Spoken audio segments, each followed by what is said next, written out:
EP collab, man. Oakland Vallejo, the Bay Area, stand up. I'm from that town. She from Vallejo. Said let's collab. She said okay. We all should play. Hot potato. Whoever got the hottest vibe in there. Challenges with it. It's me, I'm the best. Like creative players on hunters, no less. The lines in your forehead just told me you stressing. Got G-O-D on me side. Ooh, he blessed me.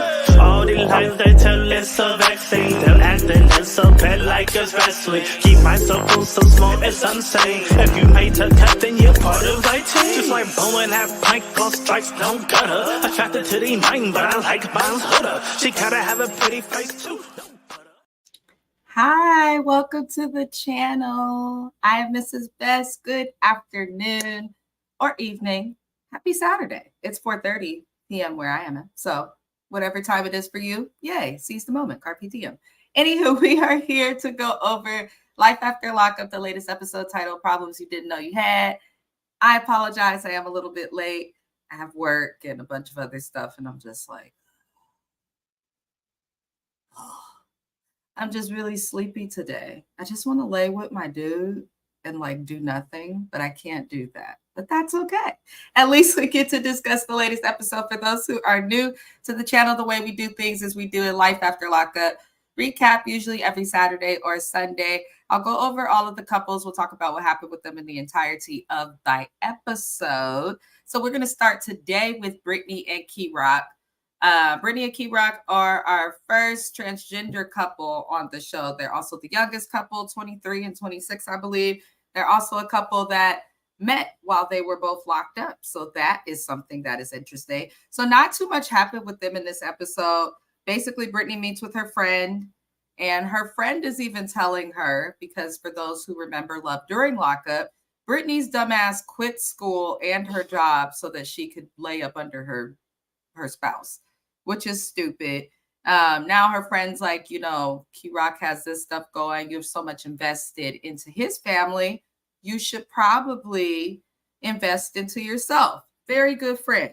So we find out later in the episode that they're going to go visit Brittany's abuelita. She calls her, so her grandmother. She's close to her grandma. Her grandma still accepts her regardless of her sexual preferences and those types of things.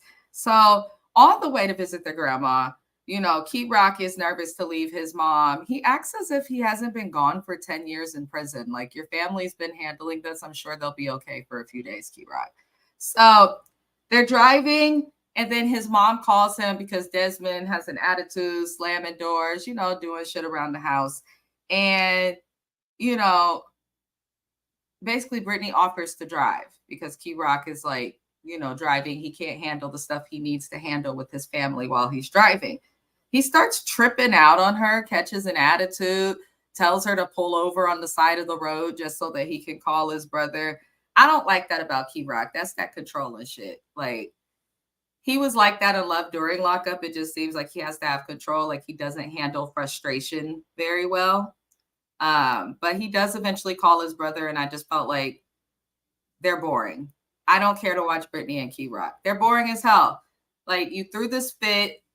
You're trying to transition to a man, so maybe act like one a little more. Like, Key Rock was just doing the most, and I was annoyed with him the episode. Brittany's looking at this man like, what's wrong with you? Why are you tripping? Just because you're stressed out, you know, on edge, whatever the fuck you want to call it, that doesn't mean that you have the right to go and treat others like shit. Like, your pain, your trauma, what you're going through is never an excuse to treat others like crap. So do better, Key Rock. Still love your mom, though. Moving it along to the next couple, because nothing happened with them. We're going to get into Melissa and Louie. Cannot stand her at all. Melissa was obsessed with Louie when she was in high school. Now she's obsessed with plastic surgery and getting herself to look right. And based on her high school photos, I couldn't understand why she would want plastic surgery. So he arrives in Jersey finally, and she has on these socks with pictures of them. I'm like, oh, look, she's acting like she cares. Because Melissa's been acting like she doesn't care about Louie or any of it. It's like she went searching for an inmate. She knew that she was going to have to pay to help him get on his feet. And now that she has to do that, she's complaining about it. It's like, you already knew that this was going to happen. So why are you complaining? Shut up, Melissa. Anywho, basically, when they arrive, the funniest thing is Donna is like, "You got any food I can cook for him? Because he hasn't eaten." They treat Louis like he is like a special needs disabled child. And this is a grown man who's has no needs that are special. So I don't know why the family does that, but that's how they treat him. Basically, Louis's mom was like, "Don't give him that jar pasta." And I'm like, "Donna, do you remember the pasta we saw you serve Louis a few times? That pasta was atrocious. There's no reason that I want pasta just by itself." And it looked overcooked based on how it was sticking. Neither of these women can cook. No shade. The women of Caucasus, or however you call it, they can't cook. I'm sorry, white women. Y'all got to do better with the food because it don't make no sense. The food just did not look good at all. So we'll leave it there. They have their pasta. And then we find out that he's nervous because he hasn't lived with a woman in 13 years. It's his first time living back with a woman. He says that he's concerned about their living habits and things like that. But the bigger concern is she has a goal for Louis. Melissa's like, "I want him to be a trucker. I want him to get his CDL. I want him to do this." And this is exactly how you run off a man. Okay. Just because you want him to do something does not mean that you can make him do it. I think at the very least, we should allow our spouses to choose their own careers. Now, if he wants to like go and be a musician, then it's like, okay, I would get you, Melissa, if you were doing all this extra stuff, because it's like there's no guarantee that'll make you money. But if he wants to be a musician and is working at a pizza place, then good for him. If he is a musician and a personal trainer and a fucking receptionist, good for him. You can find ways to make money. And I think she needs to let him do that. She doesn't have the felony. So it's kind of interesting that she's handling like that. But she wants him to work as a trucker. Louis has a passion to personally train people. Melissa gonna tell him that he can only train women under 65. You're never going to be happy if you're that insecure. You're just not. There are billions of people on the planet. There's billions of people. It's unrealistic to get with someone and then think that you can limit their client base, their customer base, who they interact with. Like that just seems stupid to me. It seems extremely unrealistic, but she's insecure as hell. So we basically see Melissa go to a plastic surgeon and she wants to get her face, nose, and chin done. Listen, it's not going to help, Melissa. It's not. I don't think that. See, that's the thing with plastic surgery. It really has to be for you as the individual, because in my opinion, someone that looks like Melissa, there's no surgery in the world that can fix that. That family, they all look like that. That's just how they look. I don't think any surgery is going to make her any cuter. I just don't. But hey, Louis likes it, and that's all she should care about. So she pays for the surgery in full, which is interesting because, you know, she wants surgery. And now it makes sense as to why she's complaining about Louis' teeth when she knew she'd have to be paying for all these things. It's not that she wants to pay for her own fucking shit first, basically. Melissa, you're shallow. I'm sick of you. Anywho, Louis' probation is over in 2032. He's got a way to go. He has a way to go. We'll see what happens with them. I just feel like Melissa's really bad for him. I feel like she's bad for his sobriety, and I don't like her at all. She's way too controlling. That's how you run off a man, not keep one. The only reason she's keeping him is probably because he probably feels indebted to her because she was there for him while he was in prison and all these crazy things. But yeah, this episode to me, I didn't care for it. It was kind of like slow. There's like a bunch of nothing. I'm pretty sure it could have been shorter than 90 minutes. WeTV, do better. So we did see Joinomi and Red.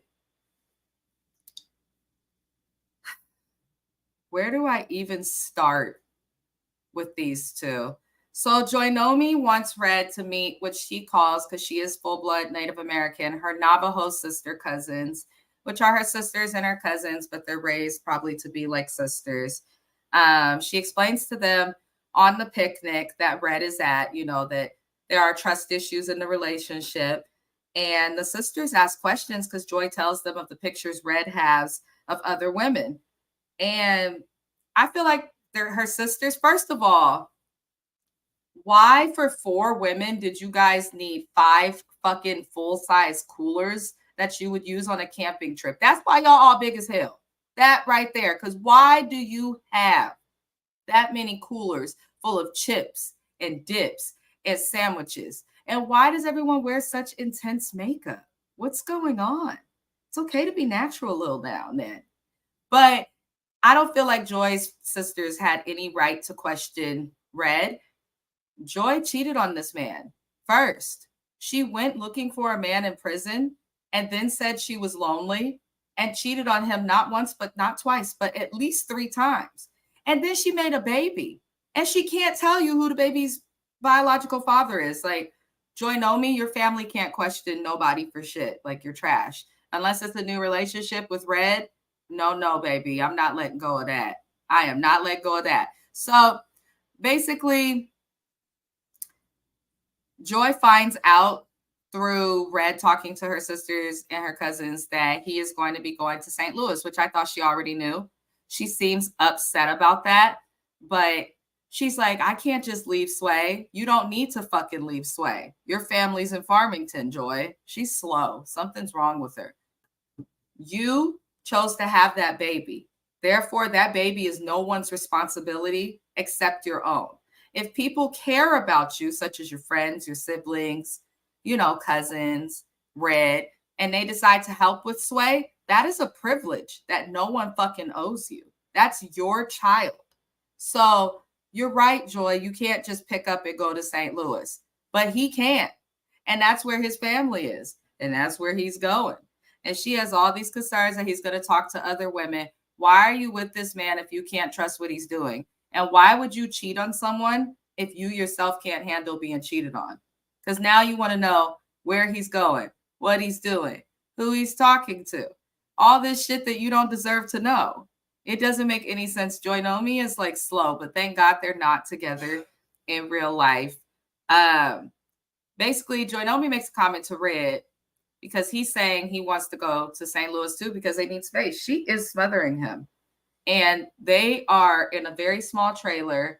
There's probably not very many people that he knows, and all she's doing is crying about cheating and how she is not okay with cheating unless she does it. So no, this relationship's a joke. Love After Lockup needs to do better with the couples. It's obvious this couple isn't going to work and they're not together today. So it's like, why are y'all wasting our time? Anywho, the funniest part of this scene is, he says goodbye to Sway and all of that. And Sway looks a little concerned. And this is, again, Joy Nomi's fault. Never let your kids get attached to someone who's not their actual parent just because you like their dick. That's stupid. But Joy Nomi's like, how do I even know you're coming back? He's like, my PS5 is here, babe. I'll be back.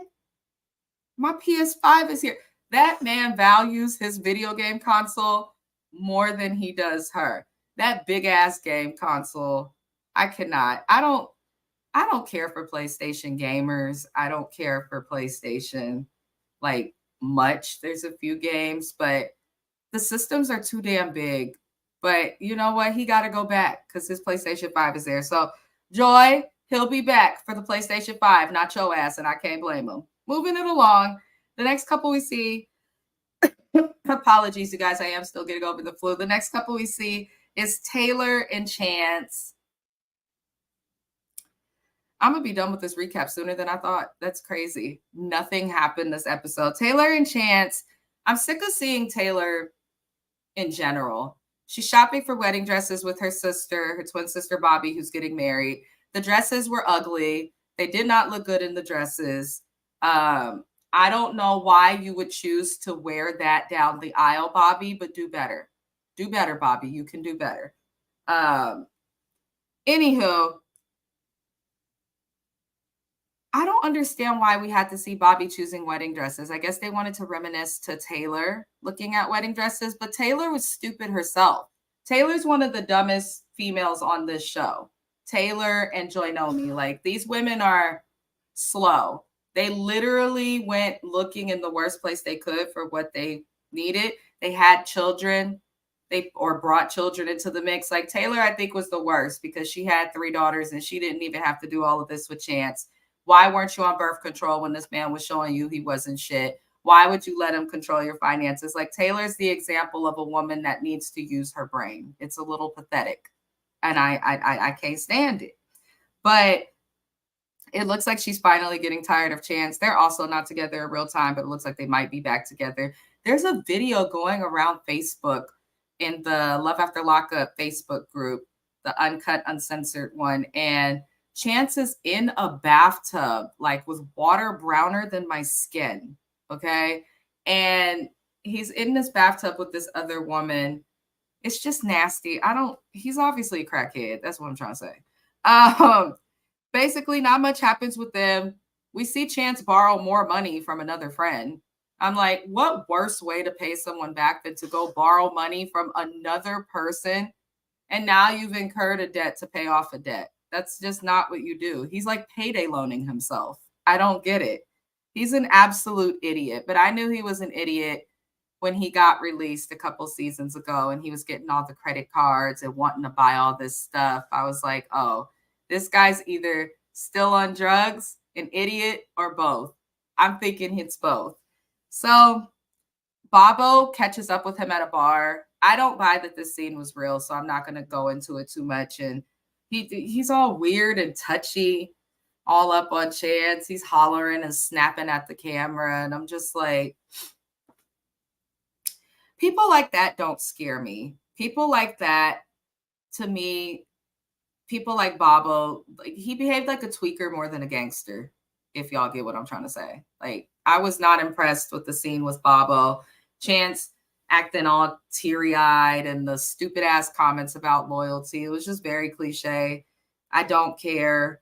If you got your money, Bobo, and you a real G, then why are you hanging around the fucking camera? So to me, it's not real, or Bobo's crackhead. That's how I feel.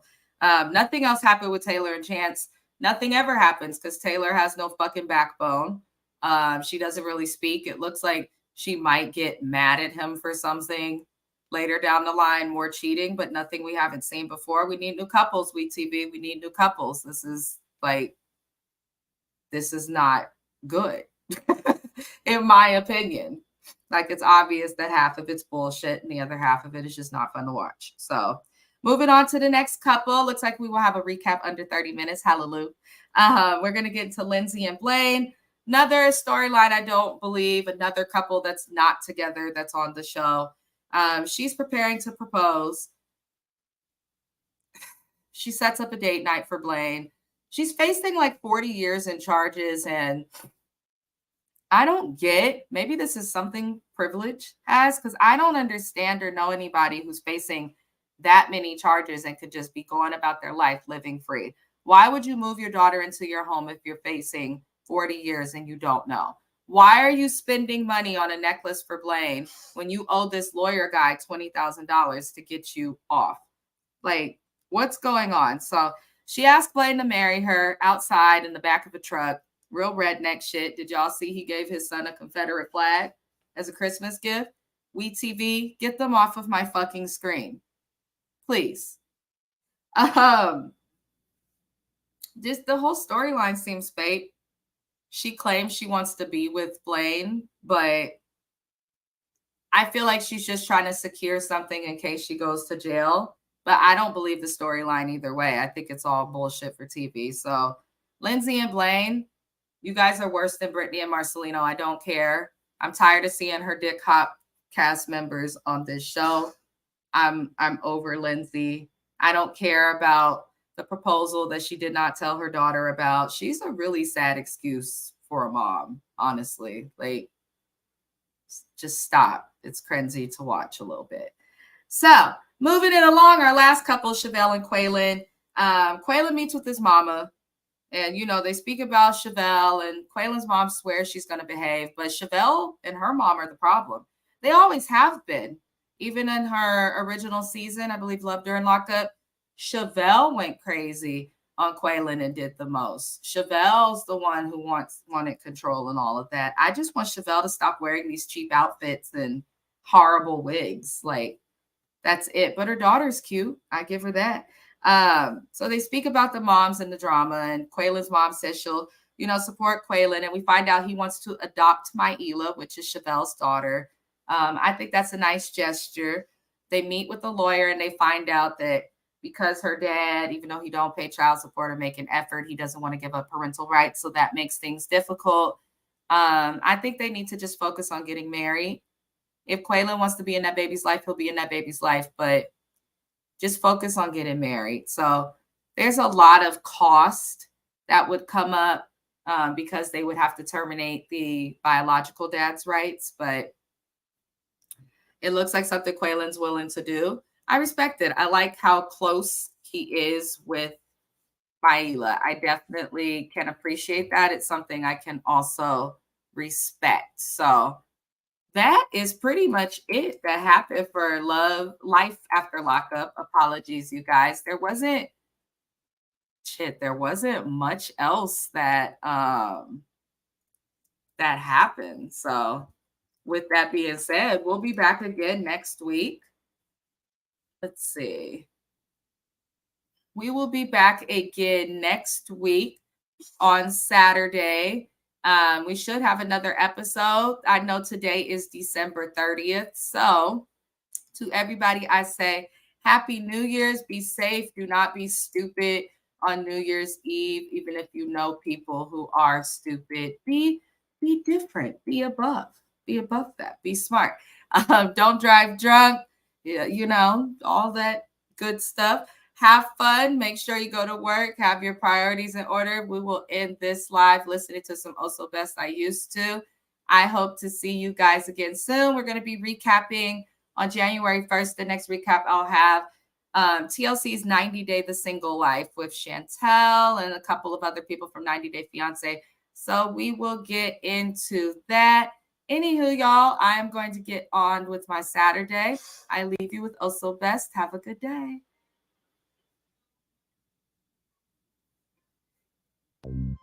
It's like 1, 2, 3rd. Everything I say, I burn. Oh, yeah. Well, that's for sure. Nigga, that's so bad to be. Well, I used to pop the dizzle wiggles on the house roof. I was so on, slapping my Mac tray. You get smacked if you turn down the Mac. Look, I popped a bean. Well, I used to pop the dizzle wiggles on the house roof. I was so on, slapping my Mac tray. You get smacked if you turn down the.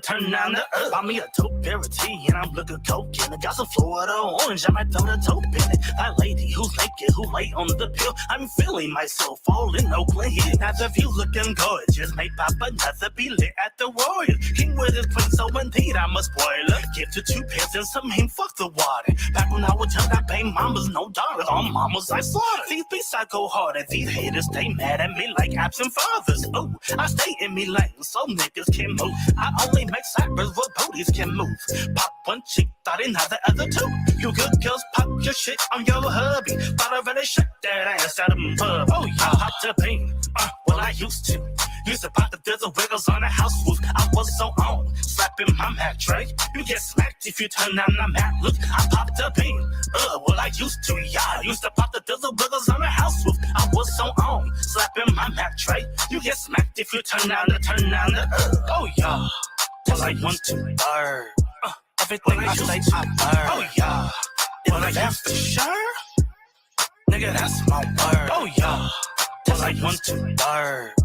Everything I say, I burn. Oh, yeah. Well, that's for sure. Nigga, that's my word.